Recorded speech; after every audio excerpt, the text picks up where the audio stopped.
Hi hello, இன்றைக்கி என்ன lunch பாக்ஸ்னால் second day carrot பொரியல். அப்புறம் ஈவினிங் ஸ்நாக்ஸ்க்கு ராகி கொழுக்கட்டை, காரம், முள்ளங்கி கேரட் போட்ட சாம்பார் கொஞ்சம் தான் எடுத்திருக்கேன். ஏன்னா கேன்டீன்லேயே அதான் தருவாங்க, அவ்வளோ விரும்பி சாப்பிட மாட்டாங்க. அதனால கேரட் பொரியல் மட்டும் கொஞ்சம் கூட எடுத்திருக்கேன். அப்புறம் எனக்கு குடிக்கிறதுக்கு மோர். இதெல்லாம் நான் ஃபஸ்ட்லேருந்தெல்லாம் கொண்டு போக மாட்டேங்க. ஏதோ நம்ம இந்த ஷார்ட்ஸ் போகிறோம், கொஞ்சம் டெவலப் ஆகட்டும் அப்படின்னு தான் இந்த மாதிரிலாம் கொண்டு போகிறேன்.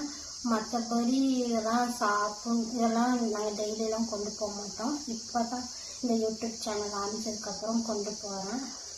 சொல்லுவாங்கள்ல, கடின உழைப்பும் ஏதாவது ஒரு இன்வெஸ்ட்மெண்ட் இருந்தால் தான் நம்ம வாழ்க்கையில் முன்னேற முடியும் அப்படின்னு. அதுக்கு இதுதான் என்னோடய இன்வெஸ்ட்மெண்ட்டு. கொஞ்சம் கொஞ்சமாக இந்த ராகி கொழுக்கட்டை அந்த மாதிரி சும்மா சின்ன சின்னதாக அமௌண்ட் போட்டு செஞ்சு கொண்டு போய் இது பண்ணலான்னு. மற்றபடி வேறு எதுவும் இல்லை. பிடிச்சிருந்தால் லைக் பண்ணுங்கள், சப்போர்ட் பண்ணுங்கள்.